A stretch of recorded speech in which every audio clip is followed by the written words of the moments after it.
ये हूँ माँ, ये हूँ गोटे मार त्याग निज संतान पाई। आम पिला देखुची आम माँ पड़िशा लोक को जी असुविधार अच्छी कभी आठना किसी दान करनी, केबे भोकिला पिलाटी को हाथ बढ़ेनी, केबे गरीब लोकटा ठिया है पैसा बर बैंक रे रखी को धर्म अनुष्ठान को देनी। पिला माँ ठू कौन शिखिब? बदान्यता शिखिब, दान शिखिब ना कृपणता शिखिब? जहा देबु हस्त टेकिरे कुमर, जहा देबु हस्त तोली दक्षिण हस्ते जेदान करिबु पथुकु हब संखड़ी। आम माँ माने पिला को अजाण करे दान कौन मध्य शिखेइले। ध्यान तो दूर कथा, केमिति हब एमिति दान माटी भितर दाता पुणिया रहिबा निहाती दरकार।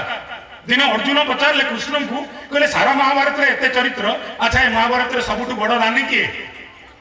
कृष्ण कहले कहीं तमे कहून, ये तो मायावी ठाकुर जस्मात् सर्वमिदं प्रपंच रचितम, सबुठु प्रपंच ये बुझिया कष्ट। अर्जुन हसी दे कहले आ किए हम मुंड कुंडई, जदि किए हम तो से मो भाई युधिष्ठिर, ताठू बड़ दानी कहीं नहीं। ना चलो परीक्षा नवा, ना चलो ना दी जन चलो ब्राह्मण वेश हवा जीवा युधिष्ठिर पाखु जाए पहुंचले। युधिष्ठिर पाखे कहले अच्छा धर्मराज देखिक आसिले ब्राह्मण देवता कुआड़े आउच कौन गोटे जन जन उठिले ये 5-3,000 खंड लोक बोधे दुष्चंदी। गोटे सभार प्रवचन चलती, कथा चलती, भाव विनिमय चलती, 3,000 लोक थे शेष को 3 कमिकी 2 हेले, 2 कमिकी 1 हेले, 1 कमिकी 500 हेले, शेष को देखले कई ना गोटाए लोक होई।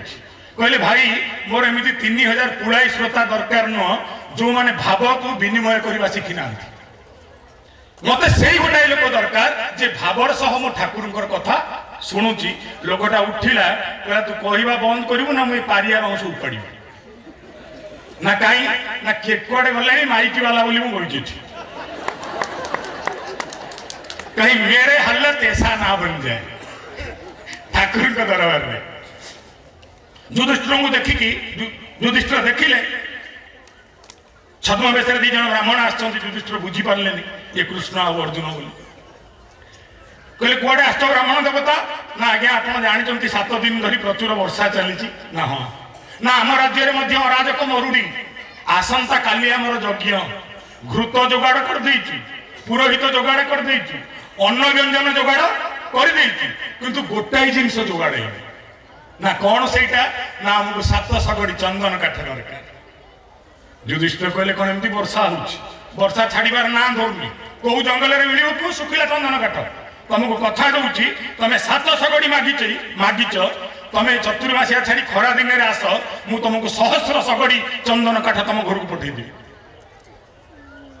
अर्जुन कहले देखले मो भाई केड़े बड़ दानी 7 मागिले आपण मो भाई कहला 100 सगड़ दो।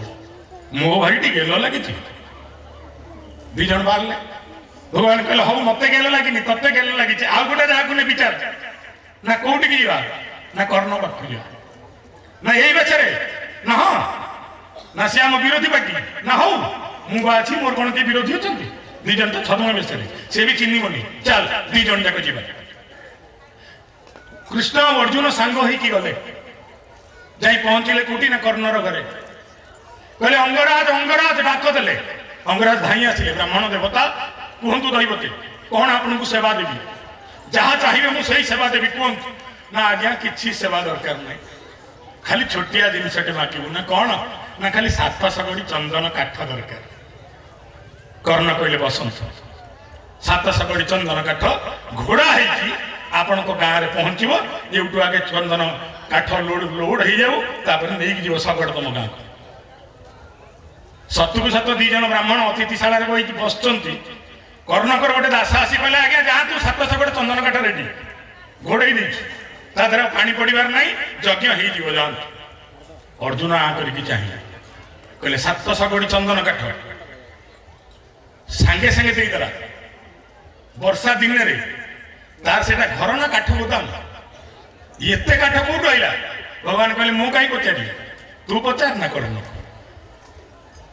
अर्जुन पचारे कहले अंगराज ये वर्षा भितर एते काठ कौट आनल ना सिंधुक जो 2-4टा था हाणीदेली कबाट झरका जी हाणीदेली घरे जहाँ स्वभाव सामग्री थिला एबे मो प्रसाद रे को घरे झरका भी नहीं सब भांगी की दे देछि जा भगवान कृष्ण कहले ने नाम अर्जुन एबे बुझिल दानी किए एबे मते कोंतु आज भी लोक कहउछंती एको हीरो बड़ा बिसी के सन कर्णर पुओ ना बिसी के सन ता मां ताको से संस्कार दी ता बापा